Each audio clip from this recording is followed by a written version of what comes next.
Hello and welcome to Surveyor Says, the podcast from the National Society of Professional Surveyors. Each week, we bring you fascinating guests that are involved in the profession of surveying. We cover a lot of ground, including Table A Talk with Gary Kent, Point of Order with the NSPS Joint Government Affairs Team, Future Focus, highlighting current and future leaders of the profession, and everything survey-related in between.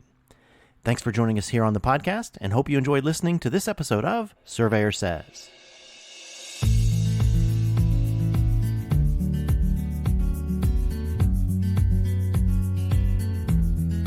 Hello and welcome to another episode of Surveyor Says. This is your host, Tim Birch, and I know I say every week that the guest that's on here is very, very special. Well, today is definitely no exception. We have traveled to Morgantown, West Virginia, and we are meeting with Lauren Shen, the National TrigStar competition winner. We were honored to be included in the ceremony for presenting her plaque and a little recognition here at the Triad Engineering here in Morgantown with Mr. Kevin Brockett and then actually Lauren's teacher as well, Brian Jackson. So first off, Lauren, welcome to Surveyor Says, and once again, congratulations on a job well done. Oh, hi, thank you for having me. Yeah. Well, I tell you what. Tell us a little bit about how you got involved, and I guess engaged in this contest. I mean, is it all Mr. Jackson's fault, or what? Who's to blame for dragging you into this contest? So I believe Mr. Brockett contacted so I go to Morgantown High School, MHS. Contacted our principal, and he sent the information to Mr. Jackson about the TrigStar competition. And, Mr. Jackson's very open to all of these new ideas and experiences for our math club. And when I heard about the competition, I was very excited. I do a lot of math competitions. I was just excited to try another one. So that is how I came to hear about the TrigStar competition. And we heard about it very early on, I think, kind of in the early part of the spring semester. And then we actually took the competition in May. So there was a lot of time in between that. And so we did some promotion as the math club to get more people to participate in the TrigStar competition. And I had a great time when Mr. Brockett came down to MHS to kind of talk more about the competition. So all in all, really good experience. Would definitely do again next year as well. Well, and you'd mentioned that you have an interest in these competitions. What did you think about the test when you first saw it? I mean, it's a unique test, and it's a little bit different application of a math test. So, what was your initial thoughts when you saw this TrigStar test? Yeah, so initially I had done some practice problems before taking the test, and I really liked how well structured and formatted it was. So as in the answer must be very exact to however many decimal places, and there's no variation. And so I think with this it's really grounding to because when you don't know the answer and you at least know the answer format, that's something that you can kind of rely on. So I really like the answer formatting, and also the problems were very structured. So I did a lot of practice problems from past years, and how I practice for them was I would take the first problem and drill through the first problem of every single year. So that kind of really gave me a sense of how to do that one specific problem, because that didn't change from the different tests that I took. So and doing that kind of really gave me a sense of how to do the problems. Yeah. So the format, I guess the one thing that I like most about this competition is just how structured and organized it really is. Yeah. Well, I'm glad to hear you say that, because we give our TrigStar committee and Jerry Juarez, the chair, and a few of the longtime members a hard time about being math nerds and putting this together. So to hear and see the delight on your face on the test structure itself, that's the one thing. It's one thing to have a competition. It's another thing to have a competition with a test that the students, the competitors actually enjoy the format of things. So we appreciate that. For some reason, I feel like there's only one adult sitting at this table, but I guess that's a testament to Lauren. All right, so you're 16, going to be a junior at Morgantown High School. What's next up for Lauren? What are you looking forward to for your junior year? Yeah, junior year, I'm taking some more AP classes. Definitely looking forward to doing a lot of the competitions that I have done in the past. So that would be the AMC, which is the American Mathematics Competition, and also would really love to participate in Trickstar again, and also the Math Field Day competition, which is also something that I've done since I was in 4th grade, I think. So this immersion in math, I'm really looking forward to it in my junior year. I really love school, so I'm really excited about school starting next week, and just being able to do these math competitions again, or what I guess might be my second to last time. Looking forward to it. Looking forward to it. Well, we look forward to seeing you participate again. I want to turn it over to Mr. Jackson, Brian. I guess when Kevin first brought this opportunity forward, I guess what did you think about this competition? What was your initial thoughts of subjecting these poor kids to this horrible exercise, putting this thing forward? When I saw the email from Mr. Mahalko, I was excited. With COVID and all, we haven't had a lot of competitions the last couple of years. It was good to get back at it. So as soon as I heard about it, I reached out to the Mu Alpha Theta members, and Lauren was one of the first people to say, let's do it. So, that was earlier on in the year, but I wanted to give time, like a few months to go by, because my Math 3 STEM class, that's when the students are introduced to a lot of the law of cosines and law of sines. So I wanted to teach those students first so that they would have a chance in the competition. So that's really why we waited until I think it was maybe May when we had the competition. But we were excited, and it was really good to have the competition. Have a bunch of really strong math students at MHS, and it was a good competition to have. Well, I think the proofs is in the results of how you've let that all come together. That's amazing. I guess part of the question I have is in coming back from COVID.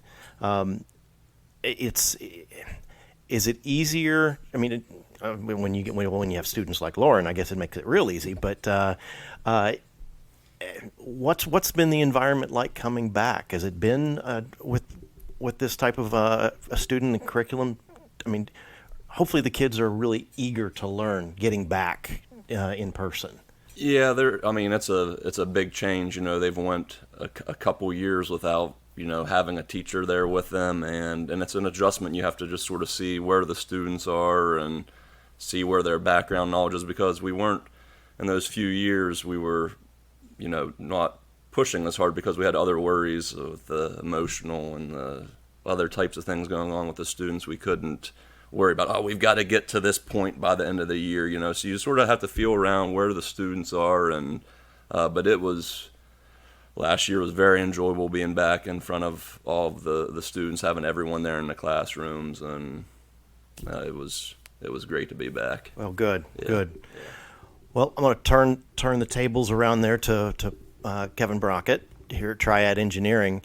I guess the first question I have for you is, why Trigstar? What saw it that piqued your interest to be able to then take this as a sponsor to Morgantown High School and be part of this? Because we're busy. I mean, obviously the surveying and engineering worlds are busy. It's a big deal to volunteer and want to be part of sponsoring the future. Sure. Well, that is a big part of it. What you said there was sponsoring the future.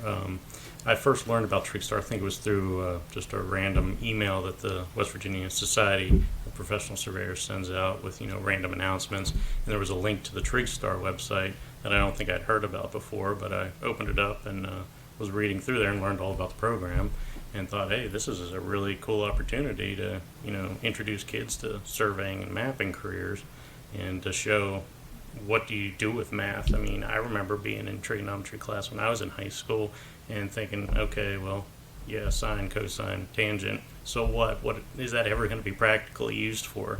Well, little did I know I was going to become a surveyor and use it every single day.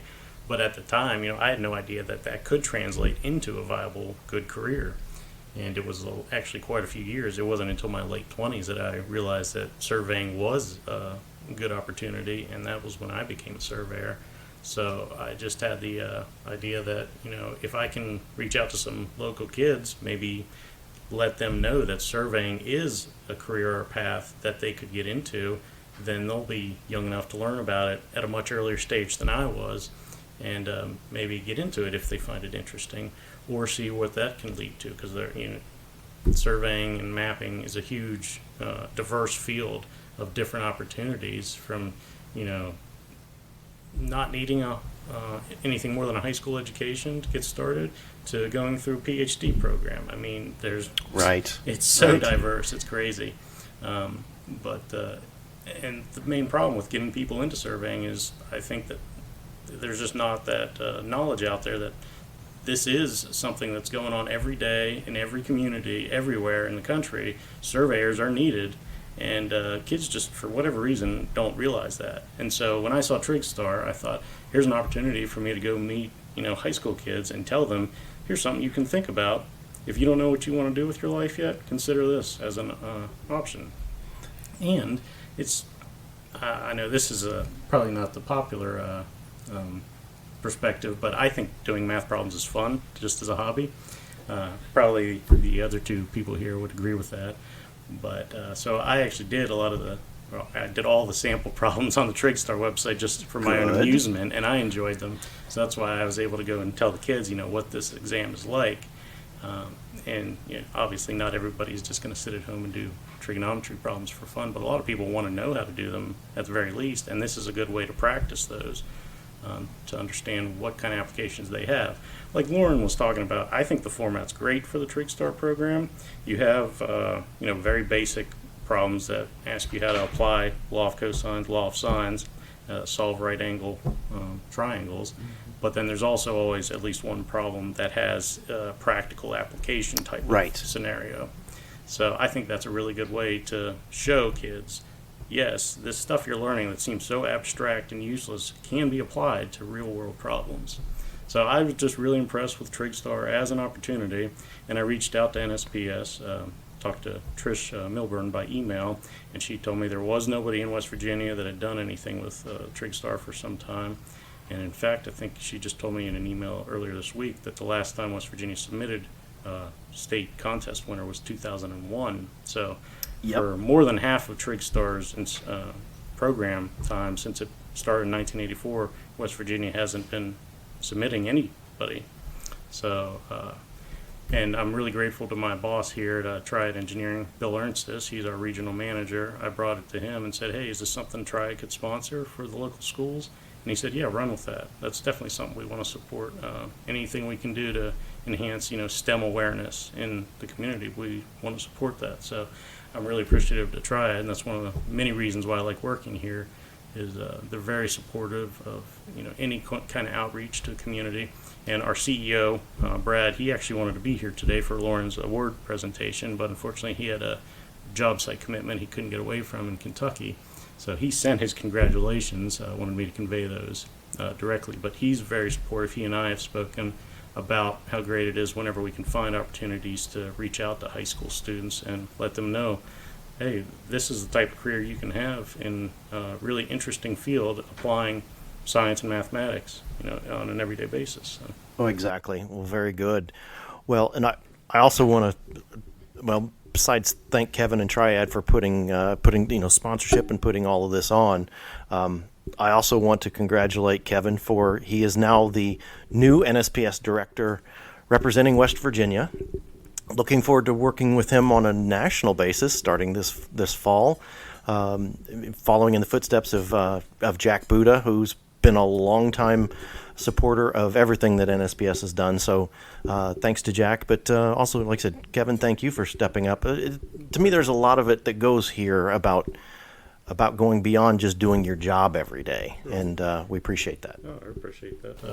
But to your point about me becoming the NSPS director for West Virginia Society of Professional Surveyors, that happened just a few weeks ago now. I was voted in, and that kind of arose directly out of my interest in TrigStar, because I attend all our local chapter meetings for the society, and of course I was always running my mouth about how exciting TrigStar was and why aren't you guys participating? Hey, do you want to do this? I'll set you up. And the main result of that was when Jack Buda decided he was going to step down, one of the guys in the chapter said, "Hey Kevin, somebody needs to be the NSPS director. Would you be interested?" And I said, "Yeah, I would be." So there was another candidate, and that was voted on, like I said, a few weeks ago. So I'm just starting out right now, but I'm looking forward to expanding West Virginia's involvement in TrigStar. Is a big focus that I want to dedicate a lot of time to. But there are a lot of other efforts that NSPS and WSPS have to work through, so I'm excited to do all that too. I'm going to be putting your name on some lists of some things, so be careful what you wish for. Lauren, I want to come back to you for a second. Something you had said earlier when the newspaper was here, when you're going to get splashed all over the Morgantown newspaper.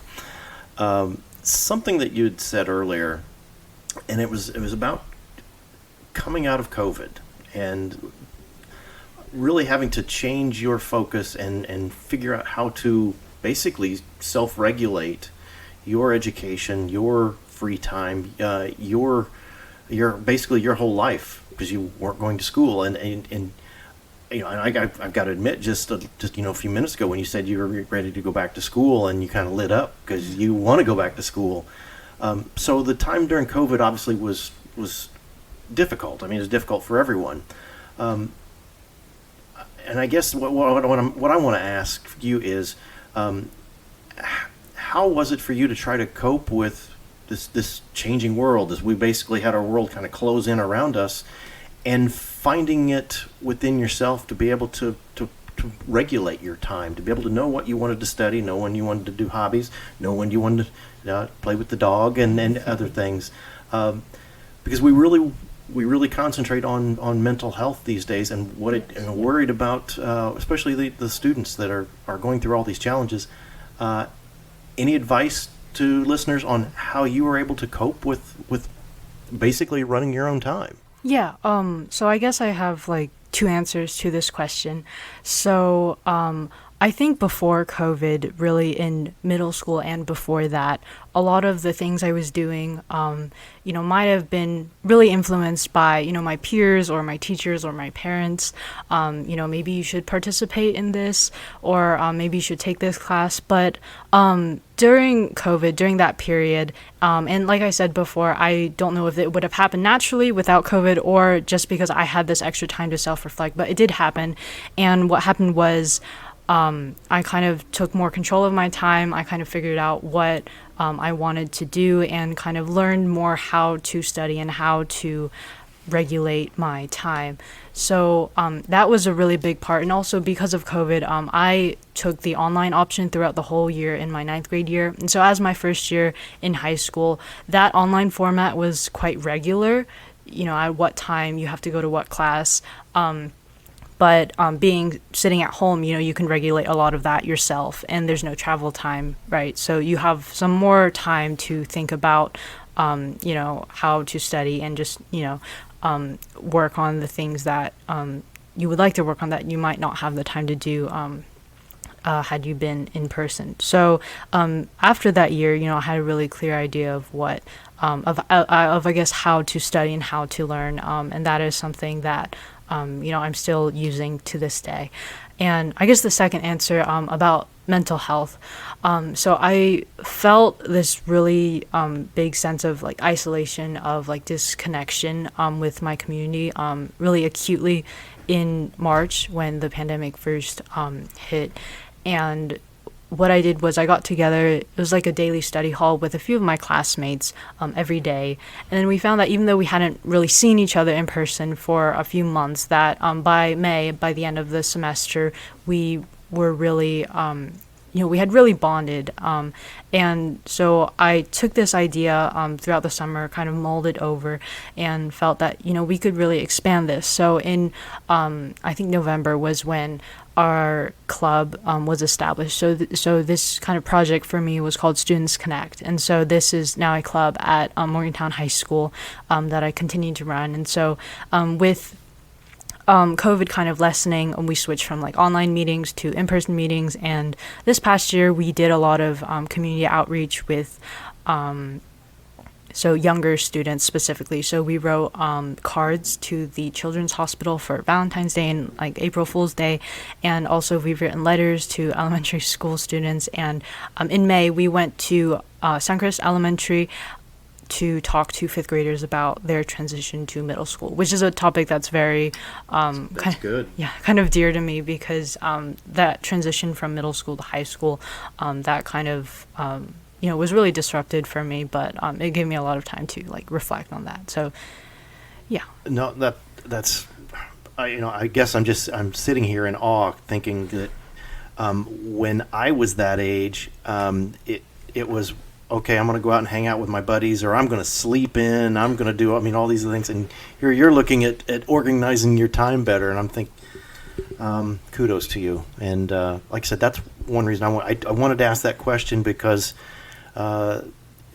worrying about young students and the mental health, it is a big deal. And the stresses you're under, and the stresses you put yourself under at times, and how you cope with that. And I'm hoping we've got some listeners that take away from that, from your comments, that you can do this. You can do this. You got this. So no, that's fantastic. I'm going to come back to Brian for a second, Mr. Jackson. So what's next for? Besides having Lauren try to return to defend her crown, anything else? You've got any tricks up your sleeve for what's going to go on with your math students next? I'm hoping for a good year. I'm hoping for, hopefully they find, Lauren and some other students find some more competitions to work on this year. We're always game. In the past we've done log 1 contests, and a lot of times the math students have won some money. We've been able to donate to like food pantries, Pantry Plus program in Morgantown.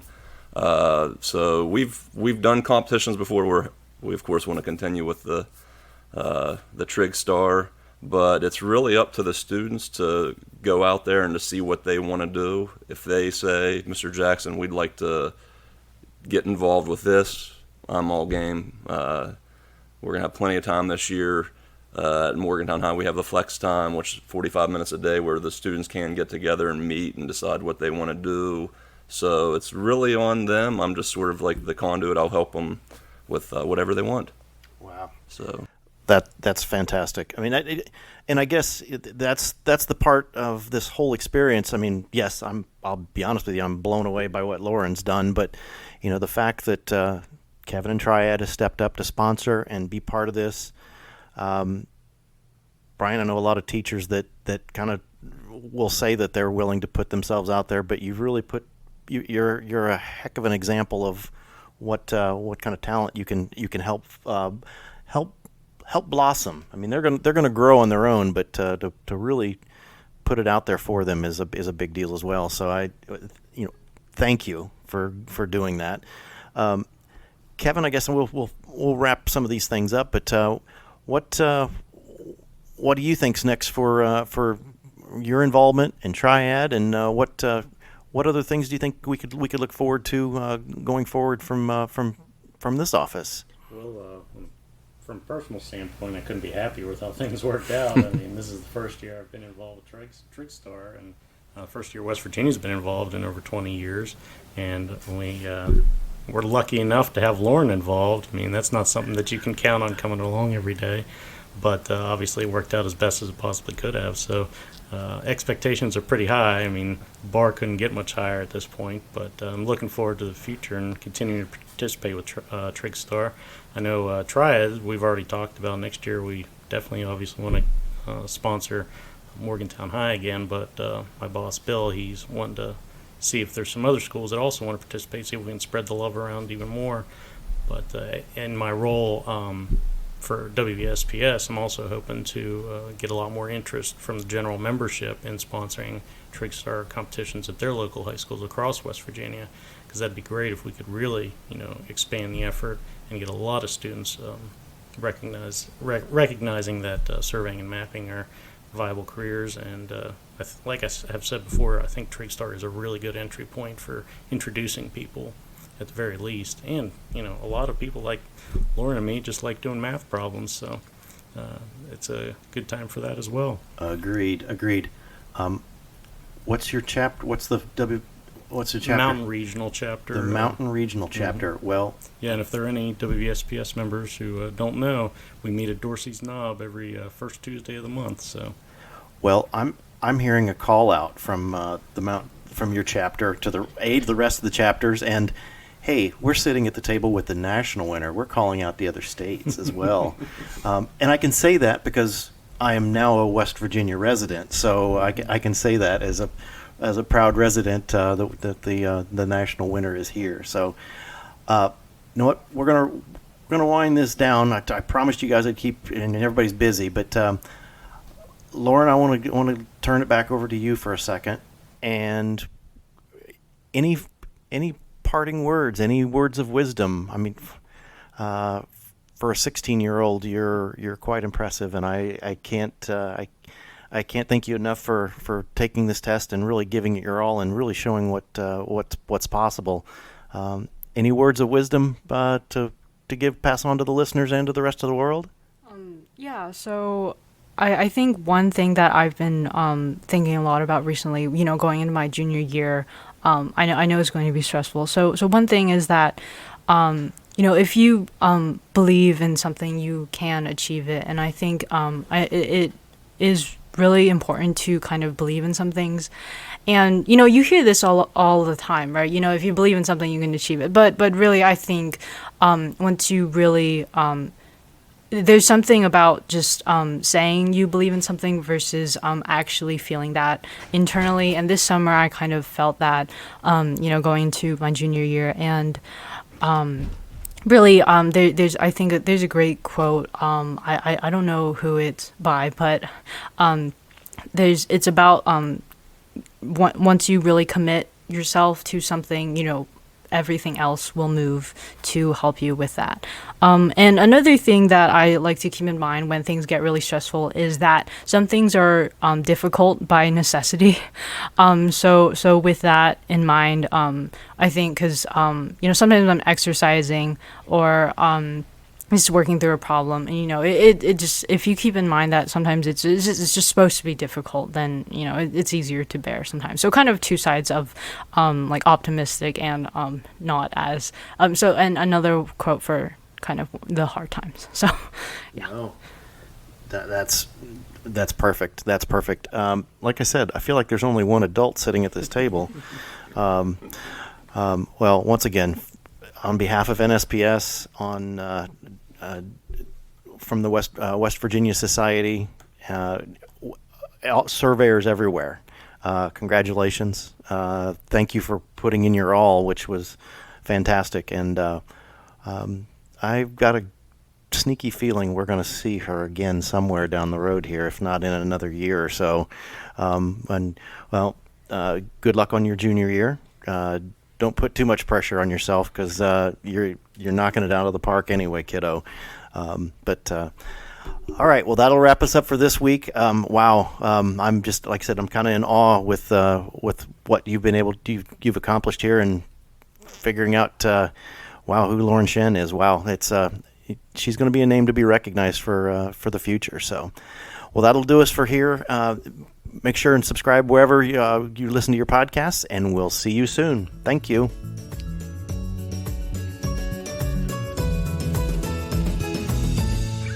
You've been listening to the Surveyor Says podcast, brought to you by the National Society of Professional Surveyors.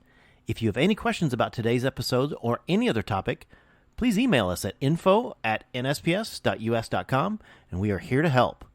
Visit our website, nsps.us.com, to learn more about our association, the programs we administer and support, our sustaining members, and information about future episodes of Surveyor Says.